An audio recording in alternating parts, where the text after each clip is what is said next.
Back for more day 5 coverage in the Karen Read trial. Let's talk really quick about the voir dire of the ARCA guys. Now, for those of you who don't know, the ARCA guys testified in the first trial. And these two guys, Dr. Wolf and Dr. Rentschler, are phenomenal. I remember when they testified the first time, and it wasn't just that, you know, Dr. Wolf is easy on the eyes, Crash Daddy is. He had us all aflutter last year, but they're brilliant. It was so amazing to listen to smart people who knew what they were talking about. So just if you don't know this, at some point during the Karen Read investigation, the Department of Justice and the feds have to get involved because not only is there concern about how the police have managed this investigation, but a lot of these officers are tied to the Sandra Birchmore case.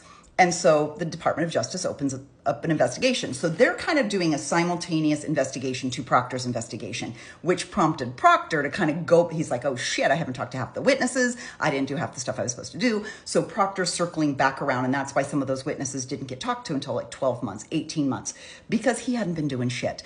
It was their findings that showed what a absolute fucking train wreck Proctor was, and is largely what led him to get fired, was his complete incompetence in investigating this case. But let's get back to the ARCA guys. It is an engineering consulting firm, and they work with litigation, insurance companies, the military, even some sports teams. When the DOJ and FBI started looking into the case, they hired ARCA, given specific evidence, I think 14 different pieces of evidence, and they were told, basically analyze this evidence and tell us kind of what your opinion is. They were not asked to take a side. They weren't even told like what the sides were or anything. They're just basically like, here's the details. What do you see? Dr. Wolf has a PhD in electrical computer engineering. Sorry, I'm referring to notes. His job was to look at the car and understand if the car had hit a pedestrian. He's an accident reenactment expert. And so his job was to just look at the evidence on the car and see if the car hit a pedestrian, like if that is what the damage to the car meant. Dotted line to that, Dr. Rentschler provided the exact same evidence of the case. He was supposed to look and see if the body, so if the damage to John's body, had it been hit by a car, like was it caused by a vehicular incident? So one of them's looking at the car to see if it made contact. The other one's looking at the body to see if the body had been hit, and then kind of match those two things together. And spoiler alert, no. The answer is no. Neither of them found any reason to believe that John was hit by a car. The damages to the body, the damages to the car, like none of it. Their take on it all was, you know, A and B don't match up.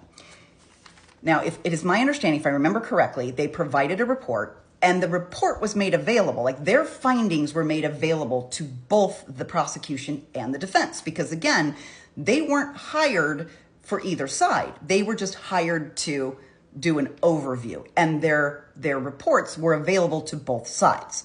The Commonwealth chose not to use them as experts, chose not to use that information at all. I wonder why. But Alan Jackson's team did. They're like, hey, there's some good shit in here. Let's call these guys. So that was part of Hank Brennan's big concern today, was that at some point, Alan Jackson reaches out to them and he's like, tell me more of what you found. What does this mean? And they start having conversations. And at some point they say, well, if you want to retain us, you want us to come testify for you, here's the cost, here's what the contracts, blah, blah, blah. Well, that was Hank's big thing today, because Hank is trying to make this seem really salacious, that these guys were on the side of the defense the whole time, that they've been bribed into coming here and saying this stuff, that he's friends with Alan Jackson, what happened to all the text messages. And I mean, the audacity of Hank Brennan to have Dr. Wolf up there on the stage. And by the way, Dr. Wolf handled this brilliantly. He smiled the entire time. Looked like he probably wanted to just tell Hank to fuck right off, but he handled himself way better than I would have. And he was like, well, what happened to all these text messages? And Dr. Wolf is like, listen, I'm no longer retained by the client. So the trial has ended. There's no reason to converse with the people anymore. There's no reason to keep those text messages alive. I delete everything. Like I delete all the information from the past trial. Like there's no need to keep these old texts. Brennan had a really hard time understanding that. But Brennan doesn't seem to have a hard time understanding that the person that they're using, Trooper Garino, who's the person who did the extraction of Karen's phone and pulled all those text messages out. He's the guy that gets to come in there and read all the text messages. Garino is the same guy who extracted the cell phones in the Sandra Birchmore case. And if you And there was something like 30,000 text messages between them that Garino couldn't find, because that's a whole shit ton of conversation happening between the victim and the married cop who was having sex with her and impregnated her, now has been arrested for killing her. So I think Hank Brennan needs to get off his high horse when it comes to fucking text messages. The good news is Judge Cannone decided she is going to let these guys testify. If you haven't yet, I really wish you would go back and watch just a couple of days of the first trial. When they get Trooper Paul on the stand and Trooper Paul is saying things like, you know, Alan Jackson's asking like, well, how did the body end up over here? He's like, it just did. I'm just following the evidence. And then you have a guy like Dr. Wolf. He's like, well, if you take, you know, the speed at this, and this is this, and this is the formula you use, and then looking at this and looking at this, and at the weight and the pressure and the this and the height. I mean, he has like mathematical formulas for all of this. It's all like a big science experiment. And they're geeks for this, which makes it so enjoyable to watch. But if you could just see the difference between the two experts, it's almost humiliating for the Commonwealth. It is. So I'm glad the ARCA guys get to testify. That's a big win for the defense.